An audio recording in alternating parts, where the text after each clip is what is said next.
O caso de hoje se passa no interior do estado de São Paulo e fala sobre um relato de um agricultor que teve um encontro com algo completamente incomum e que ele diz que não tem a possibilidade de ser deste planeta. Esse roteiro é baseado em matéria feita pelo repórter Camões Filho e pesquisa da Sociedade Brasileira de Estudos sobre Discos Voadores, a SBDEV. Posteriormente, tanto a matéria quanto o assunto foi revivido por outros sites, como o Portal Fenômeno e o jornal Agora Vale, onde o próprio Camões Filho volta a falar do assunto já em 2014. Desde já pedimos o seu like e que compartilhe o nosso conteúdo em grupos que você acha que tenha relação com o que falamos por aqui. Hoje vamos falar do caso do OVNI de Caçapava Velha.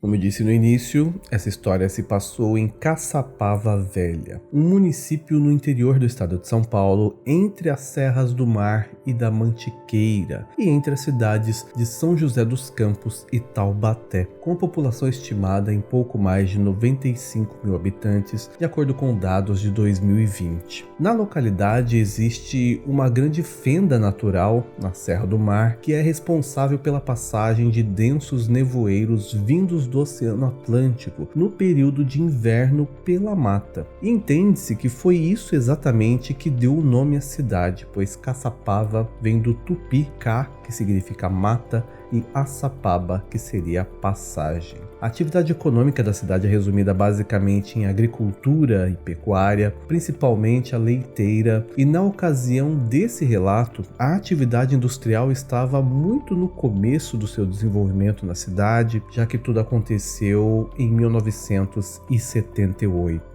A primeira matéria sobre o assunto foi publicada em 8 de novembro de 79 no jornal Vale Paraibano, após a pesquisa da SBEDV. Essa matéria diz que a localização exata do suposto encontro foi aproximadamente 5 quilômetros de Caçapava Velha, em uma fazenda chamada São Pedro, onde o proprietário era na ocasião um homem chamado Haroldo Araújo de Vasconcelos. Porém, quem vivenciou tudo foi um outro homem chamado Sr. Benedito Cristóvão da Silva, conhecido na região pelo apelido de Canhoto. Um homem casado, pai de 2 filhos, que tinha na época 35 anos, de vida simples, na casa dele não tinha nem energia elétrica, um trabalhador rural que ao redor da sua casa mantinha uma pequena horta e uma plantação de milho. Já o trabalho do Benedito na fazenda era dar ração para o gado, então todo dia ele enchia uma pequena carreta com uma ração que distribuía entre os animais. Quando foi em agosto de 1978, numa madrugada de um domingo, o Benedito saiu de sua casa por volta da 1 da manhã, como era costume, e para chegar na fazenda, ele levava aproximadamente 15 minutos caminhando. Lá, ele ia até um rancho onde estavam guardados um trator e uma pequena carreta que ele usava. Ao redor tinha também algumas outras instalações de administração da fazenda. Então ele entrou e automaticamente acendeu as luzes internas e externas do local. Ele era o único funcionário por ali naquele momento. E para sair e começar o seu trabalho, ele engatou então o trator na carreta. Nesse momento ele notou um vulto, como se tivesse alguém sentado em cima da carreta na parte de trás. Ele olhou novamente e essa pessoa estaria segurando algo como uma lanterna e com a luz acesa fez uma movimentação que o Benedito entendeu como um sinal para seguir a direção à sua frente. Ele conta que realmente parecia uma pessoa porque a silhueta era humanoide, tinha uma altura aproximada de 1,80 m e ele sabe isso porque parecia um pouco mais alto do que ele, que tinha 1,70 m. E essa pessoa estava usando uma espécie de um capacete que impediu que o Benedito pudesse ver o rosto de quem quer que seja que estava ali com ele. A roupa usada por essa criatura se assemelhava a um uniforme do tipo macacão, com um tecido que dava a impressão de ser uma roupa um pouco larga para quem usava e tinha um tipo de brilho. Na mão direita, presa a um tipo de haste curta, estava a luz, que o Benedito entendeu como sendo uma lanterna. Porém, ela era grande, parecia na verdade que aquele ser segurava um farol de automóvel. Quando essa luz foi movimentada, que o Benedito achou que era um sinal para que ele seguisse em frente, essa luminosidade passou por ele. E o Benedito diz que nesse momento ele se sentiu estranho, incapaz de reagir ao que acontecia. Quando foi pedido para ele detalhar essa sensação, ele diz que era como se aquela luz lhe obrigasse a obedecer qualquer ordem dada por aquela pessoa. Então, a partir dali, ele entende que o seu corpo e mente foram meio que forçados a fazer os seus atos seguintes. Ele se sentou no trator e seguiu a instrução de seguir para frente, o que fez percorrer cerca de 2 km, aproximadamente entre 15 a 20 minutos, até chegar ao local onde são distribuídos em ambos os lados da estrada os coxos, os locais onde era colocada a ração para o gado. Lá, ele desceu do trator e iniciou a distribuição da ração como faria normalmente. Porém, nessa ocasião, era como se ele estivesse em um transe. Ele sabia que estava sendo acompanhado por alguém, que ele não conseguia reagir e estava temendo isso, porém o seu corpo agia como se nada demais estivesse acontecendo e nem o próprio Benedito estava entendendo aquilo direito. O ser, que também desceu de onde estava, ficou a 1 metro de distância observando o Benedito trabalhar, ainda o iluminando ao mesmo tempo em que neste foco de luz estavam também o trator e a carreta. Em um determinado momento, o ser se movimentou e parecia curioso com o que era dado ao gado para alimentá-los. Então ele retirou com a mão um pouco da ração e fez um movimento de aproximá-lo supostamente do seu rosto. O Benedito diz que era como se você pegasse alguma coisa para cheirar, porém temos que lembrar que o ser usava um capacete, então pode ser que ele fez aquilo por algum outro motivo ou o capacete dele permitia que ele sentisse o cheiro. Depois disso ele jogou essa ração no chão. O Benedito diz que fez o seu trabalho por cerca de 1h30, sempre colocando a ração nos recipientes para o gado. Pouco antes de terminar a tarefa, quando faltavam apenas 3 coxos para encher, esse ser lhe fez um sinal que o Benedito entendeu que era um aviso para que ele parasse o que fazia e voltasse ao trator. Durante todo o tempo, o Benedito ainda estava sendo atingido pela tal luz que o ser carregava, e isso durante várias vezes ofuscava sua visão, já que era algo bem forte, e isso aconteceu novamente nesse momento, o impedindo de ver o trator, a carreta, e quando a luz deixou de atrapalhar suas vistas, ele conseguiu reparar que não estava mais no mesmo lugar. Ele havia de alguma forma sido levado para outro local da estrada, mais precisamente um ponto antes da entrada da fazenda. E ali, ao seu lado, ele conseguiu ver um estranho objeto que estava flutuando a mais ou menos meio metro do chão.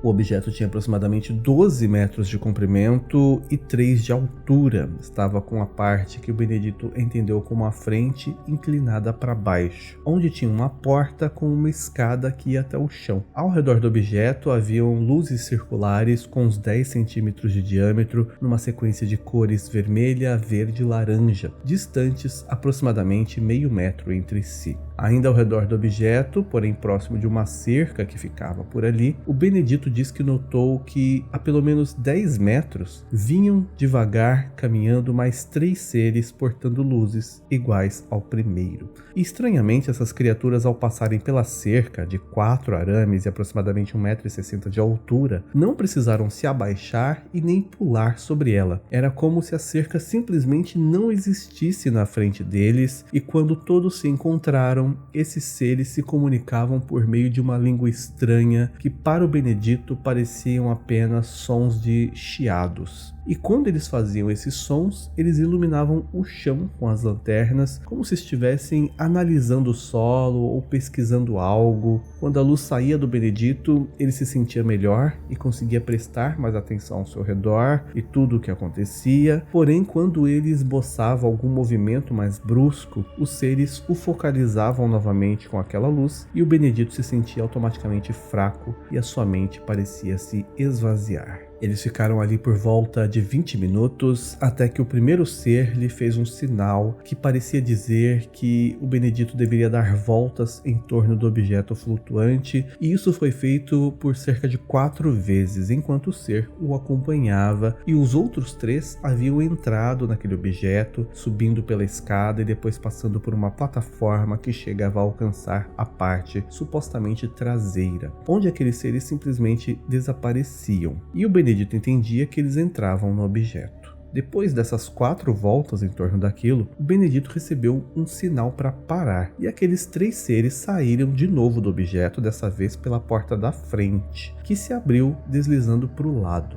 Eles conversaram novamente entre si e o Benedito recebeu então um sinal para que ele subisse. Nesse momento, mais uma vez, ele perdeu a noção do que estava acontecendo e, ao recobrar a consciência, já estava em pé junto ao seu trator com o primeiro ser ao seu lado. O céu já estava clareando com os primeiros sinais do nascer do sol, e o Benedito viu que a luz da lanterna se tornou então laranja e foi apontada para a direção de onde o objeto flutuante estava, a uns 2 quilômetros de distância, que nesse momento tinha pequenas luzes em um tom vermelho escuro, até que foi possível ver outros fachos de luz com variação de cores entre verde, laranja e vermelho, apontados para cima do objeto e também para o chão. O ser próximo ao Benedito então deu 2 voltas em torno do trator e apontou a sua luz para o Benedito, que em seguida o viu se elevar no ar cerca de 20 metros de forma muito rápida, antes de se distanciar horizontalmente até uns 2 quilômetros, quando então essa luz se apagou. Nesse momento ainda era possível ver as lâmpadas vermelhas do objeto voador, que após uns 2 minutos piscaram em verde, laranja e vermelho. Nesse momento era em torno de 5:30 da manhã e o Benedito pôde então ver o contorno do objeto contra o céu, que já estava quase claro. O objeto começou a elevar-se por pelo menos 10 metros com uma espécie de fumaça por baixo e de repente ele simplesmente sumiu. O Benedito não entende se ele foi muito rápido para alguma direção ou só desapareceu na sua frente. Quando foi umas 6 horas da manhã, o Benedito, ainda confuso, se encontrou com outro funcionário da fazenda, um homem chamado Afonso Henrique. E logo depois ele viu também o administrador da fazenda, Pedro Lobato, e contou para os dois o que ele viu. Ainda nessa data, o tal Afonso voltou ao local dos coxos para encher os 3 que faltavam, ficou lá trabalhando normalmente até as 10 da manhã e diz que nada estranho havia ali, mas ele relatou que ao chegar na fazenda ele viu realmente ao longe uma luz vermelha que seria do objeto descrito pelo Benedito. No restante da fazenda tudo estava normal, com exceção de um lugar da administração onde a luz estava acesa e não era comum que alguém da fazenda passasse por ali naquele momento e deixasse como estava.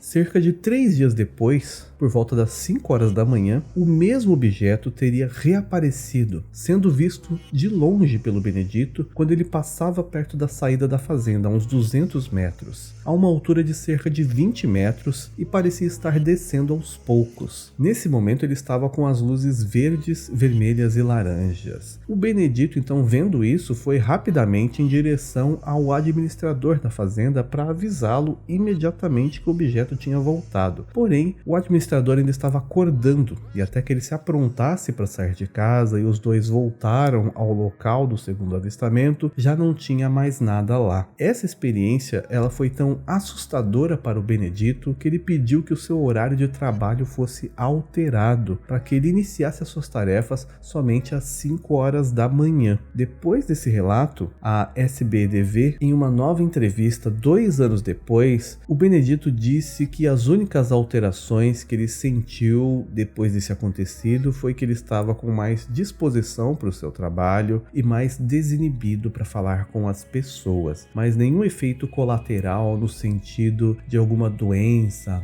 ou marcas ou machucados e nem sensações ruins foram sentidas, além das sensações do momento que a luz do ser estava focalizada nele. Comente se você já conhecia esse caso, se sabe mais detalhes que eu acabei não comentando aqui, se mora na região, se fala sobre isso e pode sugerir outros temas para trazermos ao canal. Agora no final veremos os nomes dos apoiadores em Envio Perito. Obrigado por assistir até aqui, por enquanto é só e até mais.